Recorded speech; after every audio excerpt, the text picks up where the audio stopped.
All right, before I start, I'm supposed to remind you guys about the phone bins because we didn't all get the announcement when like songs about to happen. So I want you guys to give me your attention for a little bit. So put your phones in the bin. We can toss them back around if we need. And then the Bibles, if you want a hard copy, like we all have it on our phones, but there's a bin in the back, guys, that we can throw around if you want a Bible too. Okay.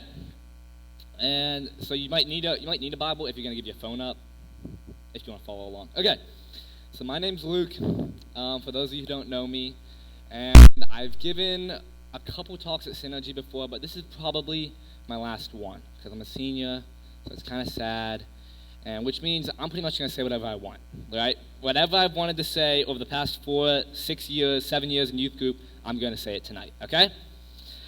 Somewhere in a youth leader meeting a couple weeks ago, they decided it was going to be a good idea for me to give a lesson. And not only for me to give a lesson, but me to give it on student night, which means no youth leaders can come up to the stage and tell me to stop talking because it's only students on the stage. Okay. Before we get started, I'm going to take 3 questions because I think this is fun about me, like just my personal stuff. Whatever you guys want, I'll answer it to the best of my ability. But make sure they're good questions because there's only 3 of them. Okay, that's fine. I was actually planning for that, so I'm going to tell you a little bit about myself, okay? A couple of things about myself. I live around nobody, okay? So I sound different than everyone. So I'm homeschooled, so I'm not around people, and so I sound different. And then like a month ago, I got my wisdom teeth out, and either like they scraped off a nerve on my tongue, or they hit me with like an extra dose of numbing stuff on the one side of my tongue. And so half of my tongue is numb right now. It's still numb. That's wild, yeah. And then, like 2 days ago, I also got an ear infection, so I'm like deaf in this ear right now. So you guys can say whatever you want about me, and I won't be able to hear you. And yep, that's about it. So, and before I get started, tonight I'm preaching to myself as well. So like whatever I say, I probably struggle with it too, just as much as everyone else does, if not more so. Okay, we have a video that I want to show because Pastor Dale always shows videos before he speaks. For those of you who, like, the 6th graders, I guess, didn't see a sermon from Pastor Dale, but he always used to start the lesson with Pastor Dale with videos. So I have a video to play for everyone.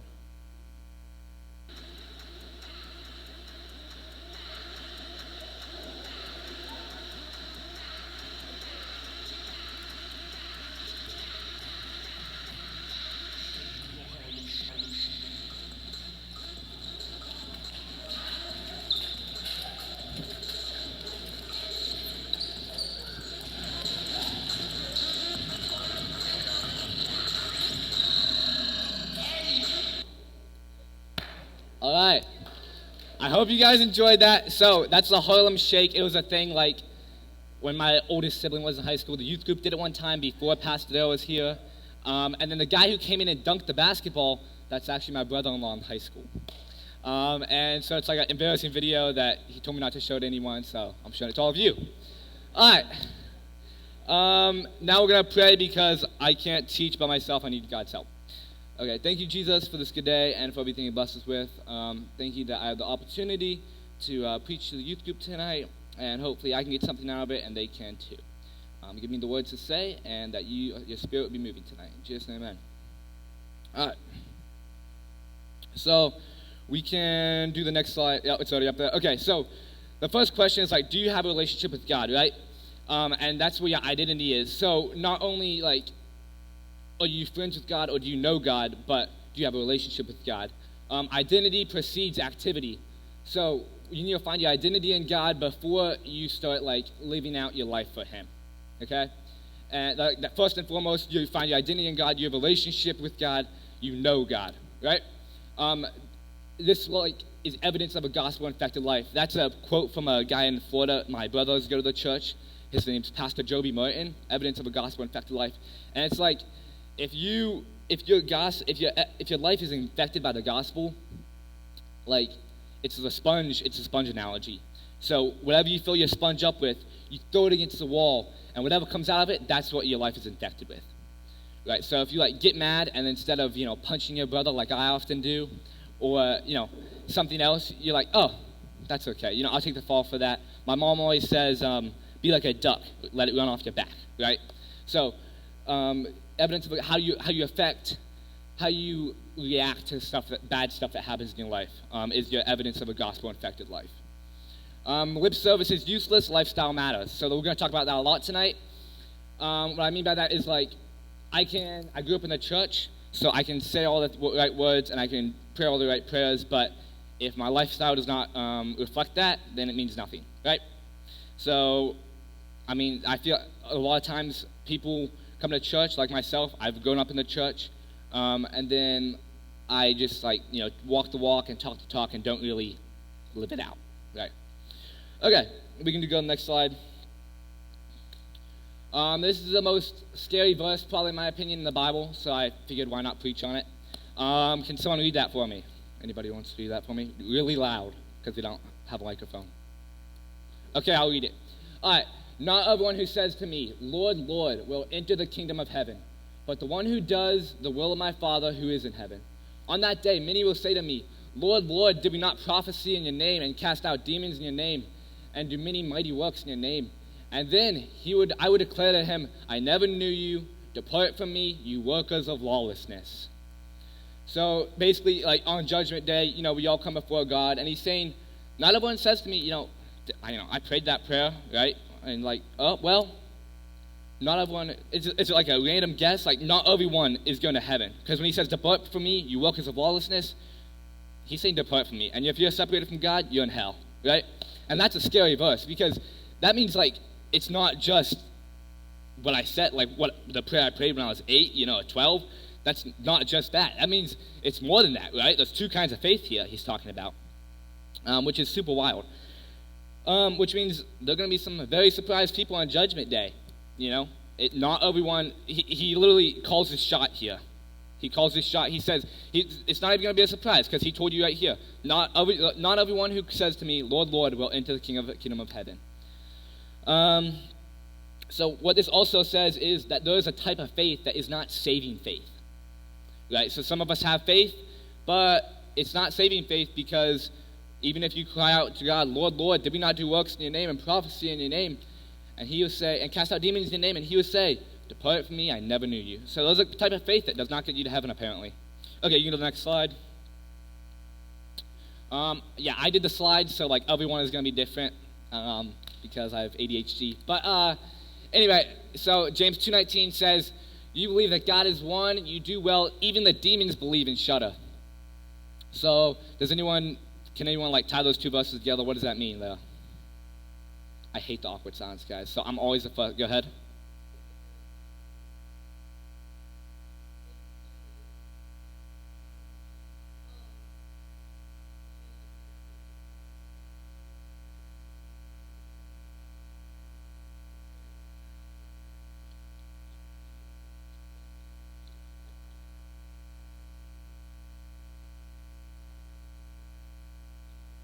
Yeah. Okay, yeah, I think, go ahead. Yeah.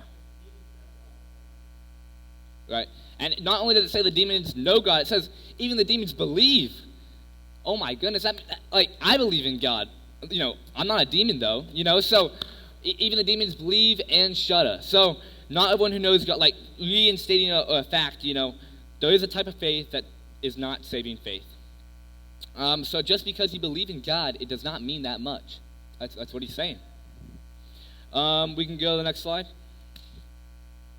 Okay, 1 John 3:17. But if anyone has the world's goods and sees his brother in need, yet closes his heart against him, how does God's love abide in him? All right, so I think people are like, why do bad things happen? Why there are people starving in Africa? Why are there little kids, who are starving all over the world? And God's like, well, whoever sees a need and then closes his heart against him, if we close our heart to, kids in Africa who are starving, how does God's love abide in him?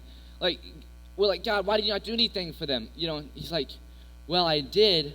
I gave you all this extra money in America, and you just, go on vacation 3 times a year and, buy jet skis and stuff instead of, caring for the lost, caring for the homeless, doing things that matter. And how does God's love abide in him if he's not doing that thing?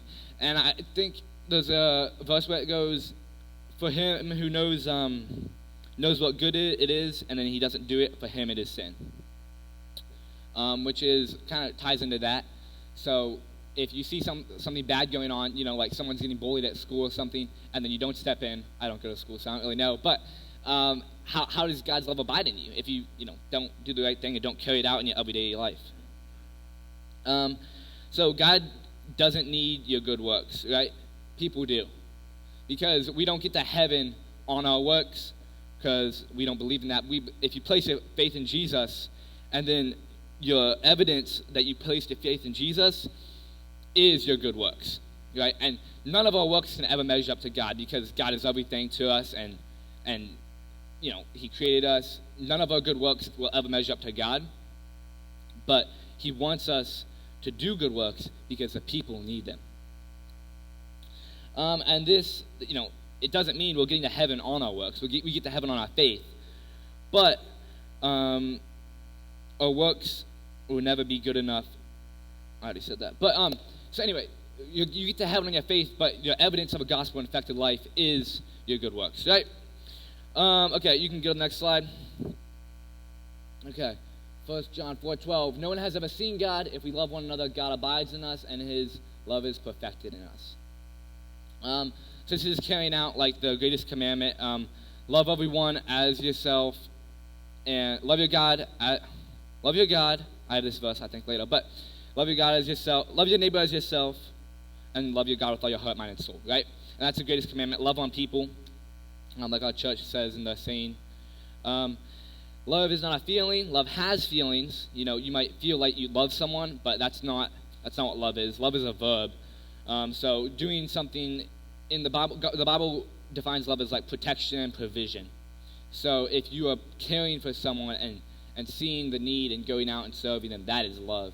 We might say we love someone, but love is not really a feeling. It has feelings, but it's not a feeling. You can go next slide. Love is my joy in the Lord at great expense to myself. I like that saying a lot. I think it was from the same guy, Pastor Joby Martin. Love is my joy in the Lord at great expense to myself. Right? And I see being a Christian is not always fun. I have some lyrics later for that. But when I talk about that, it's like when I'm on a sports team and I have an opportunity and I sacrifice someone else's soul or telling them about Jesus just so I can look normal or good or just not different. So I'm not taking a great expense to myself when I say that. One time last year in the basketball season, I don't really remember when it was. It was around like when we played NBC and got killed. And we were in the gas station in Saxton in Martins. And this morning I distinctly remember doing my Bible and praying to God. I said, God, I'm really tired of these kids at basketball. I know you have me there for a reason, but the attitudes are just getting too much for me, and I don't really like to be there at all. And I was like, please give me an opportunity to share Jesus with them, right? And we're in Martin's eating food together, like 6 or 7 of us guys, and I'm just like munching down on my sandwich. I'm a big eater. I don't know why, but I am. And out of the blue, someone's like, so, and then they just start talking about God. Like, these kids, I've never ever seen these kids talk about God, ever. And they just start talking about God, and my mouth is like food's falling out, And I'm like, this is wild. I'm like, and in the moment, I didn't even remember my prayer that I prayed to God. And I'm like, this is so crazy. And then they all know, like, I don't cuss. I don't do the things that they do. I don't go to the parties they go to. So they know I'm different, and they know why. They know I'm heavily involved in youth group and stuff. And one of them turns to me and he says, so, Luke, isn't that right? And I just didn't even hear anything he said. I just heard, isn't that right? I'm like, oh my goodness. He's asking me a question about saving faith in Jesus, and here I am not ready to respond. And I was like, I gave him a short sentence. I was like, whoever confesses with his mouth and believes in his heart, he will be saved. And that's all I said that night. And, it's scripture, and, like, it's good and everything. I said one sentence, and they were having, like, a 15-minute conversation about God. And I'm the one who believes in God and, like, has my faith in Jesus, and I wasn't even in there.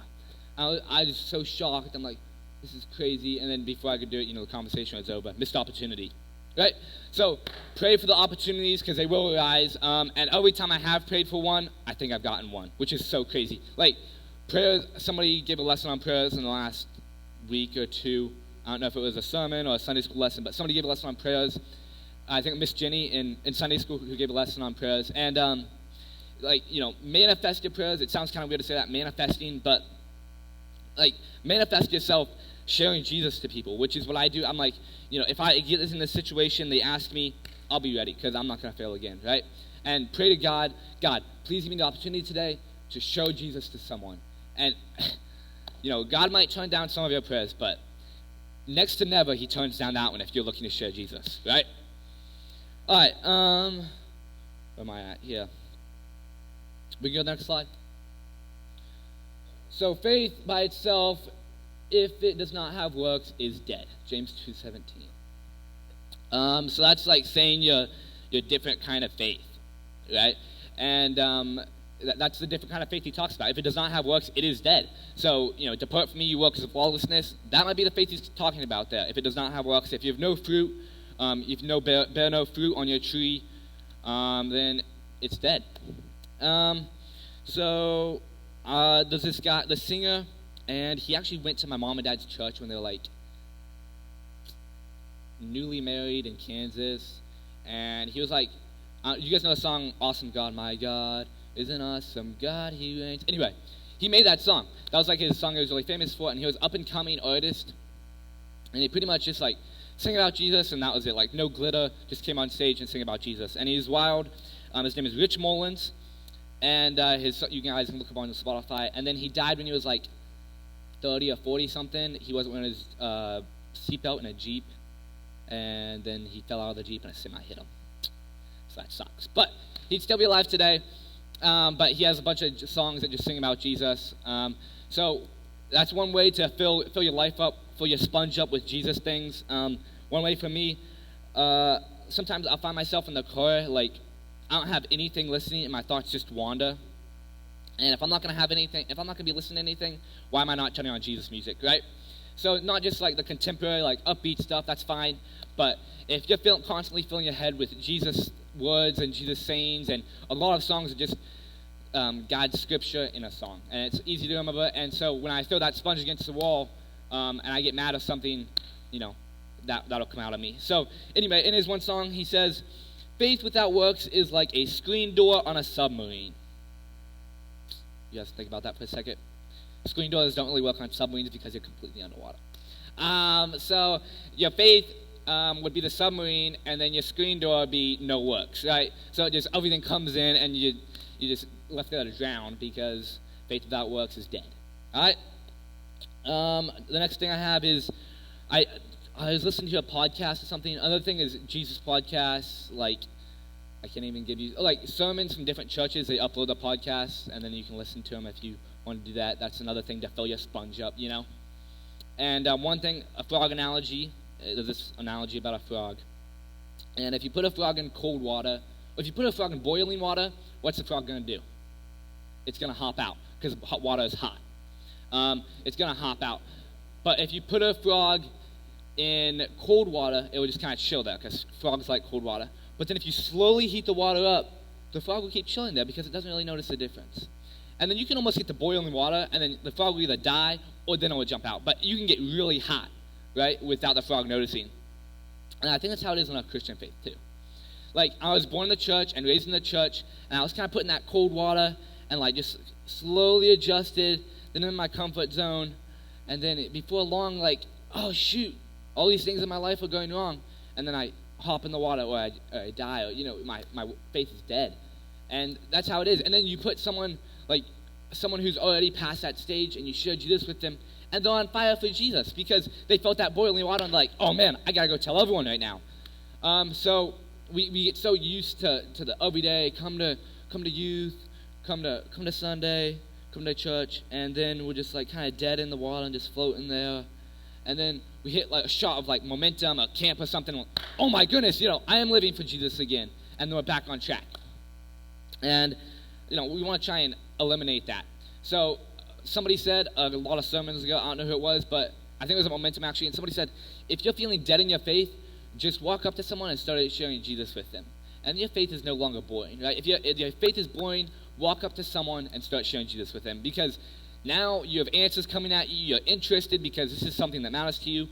The other day, I was driving down to Lancaster to pick up an Amish dude to work on a harvester or a haybine, and because Amish guys can't drive, so I find myself in this interesting situation.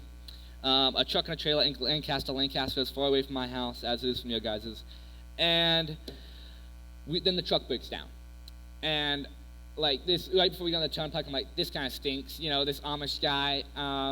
But then I'm like, this is a good opportunity. So I'm like, do you believe in Jesus? Right? I just asked him that question. And he was like, yeah. And he gives me, there's a voice crack.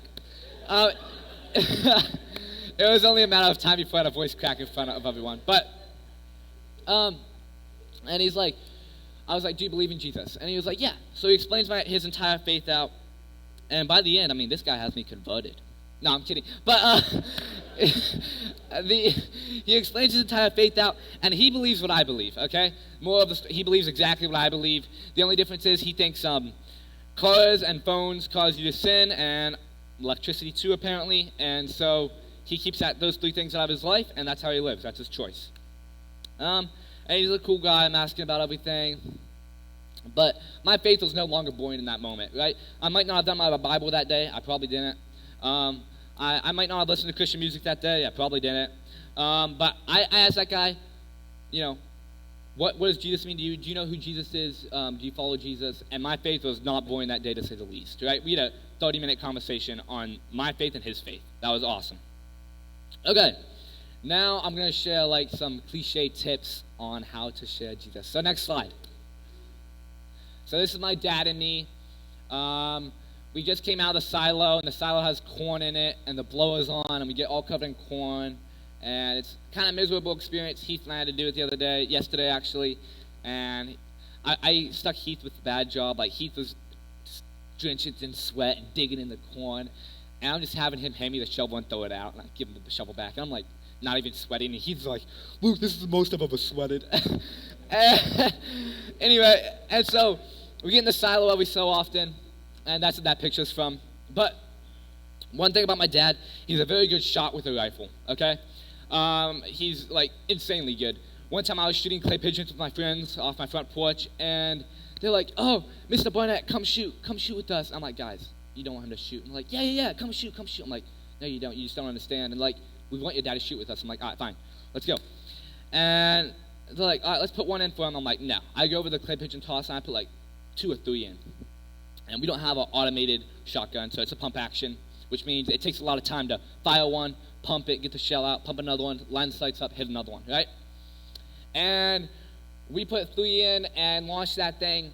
Dad hits all 3 with a pump action rifle, boom, boom, boom. They don't even hit the arch of the, they don't even start to fall on the ground. They don't even start to fall. He hits them all on the arch. Insane.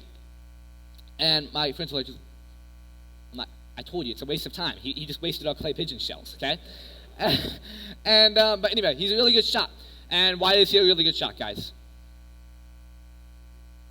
I can't hear you because I'm deaf. But he practices. Okay, so he practices because he's done that since he was a little boy. He didn't have a phone when he was little, and he lived in the woods about where I do, and he shot squirrels and things, and he's an insanely good shot because he practices. And that's just like us in our faith, right? The first couple of times, it will be awkward to share someone's faith. I remember the first time I shared my faith with someone, I was at a basketball camp, and I was probably really bad at it. He probably didn't hear Jesus because I sound different than everyone, and I was probably mumbling under my breath. But the first time kind of stunk, okay? But I'm practiced at it now, and I feel like I can get the point of the gospel across if I need to. Another thing is, we think oh, what if he throws a question at me, and I don't know it? Okay, so be I don't know, I'll get back to you. But in reality, the saving faith of the gospel, if you're a Christian, you already know it. There's no question in that realm they can throw at you that you don't already know because you've accepted Christ. You're I've already put my faith in this. Let me share my testimony with you and how I did it and share my hurt and my scars, and it'll help you out. Another thing is, so today I ran my first cross-country meet. Yeah. And I ran it for NBC, which was terrible. I had to put on one of the NBC jerseys, and I got a tussy, and it was terrible. But I'm training for a marathon. I thought it'd be a good idea. And I got smoked, okay? I got like 14th, and I just absolutely got obliterated. And because I don't practice, right? So if I practice at cross country, I can probably get pretty good at it. But I don't practice, so I got smoked. All right, that's another analogy for that. You go next slide. Okay, there's a harvester. It's a cool picture. My iPhone SE, I'm pretty good, not gonna lie. But that's Pappy. I usually don't take pictures of Pappy, but I thought, Pappy might die in the next couple years, and I have no pictures of him. So I'm gonna need some pictures of Pappy. So I started taking pictures this summer, and that's a dope picture. You actually can't see it because it's cut off, but the sunset is there, and he's sitting on his harvester like a boss, and it's a pretty cool picture. But I do a lot of chores with Pappy. I'll be driving the dump truck, and he's in the harvester. And because we do this together, it's insanely difficult to just harvest by yourself and get everything in the dump wagon. We aren't as big as a corpus, so we need dump wagons, and then we dump it into the dump truck, and then we spray some on top. But if I was just doing that by myself, it would stink, and it'd be almost impossible. But Pappy and I are so good at it. I mean, we're driving next to each other. We get to the end of the row, and he looks over at me, and I just know. I just know what's about to happen. He's gonna either be like, turn around, we get the next row, or he's gonna be like, and I'm gonna go, right? We don't need to say anything. Sometimes I can even read his lips, and I feel like a ventriloquist. It's crazy, but and so I just know with Pappy, and we work together a lot, and so we're good practice at it. But that's how it is in our faith too. It's hard to share faith with people and then not tell anybody about it and not rejoice in it and not take them to Bible study. But when you have a Bible study like Miss Leslie or Pastor Rudy's or Matt's, and then you take the kid to Bible study and you share your faith with them, and then you share your success with your people that are already friends with you and already in your discipleship groups and stuff. And it's a lot easier to not walk that road alone. And another thing is Synergy, the name of our youth group, is that, right? It's two can pull more weight than one. They can pull more than double than one.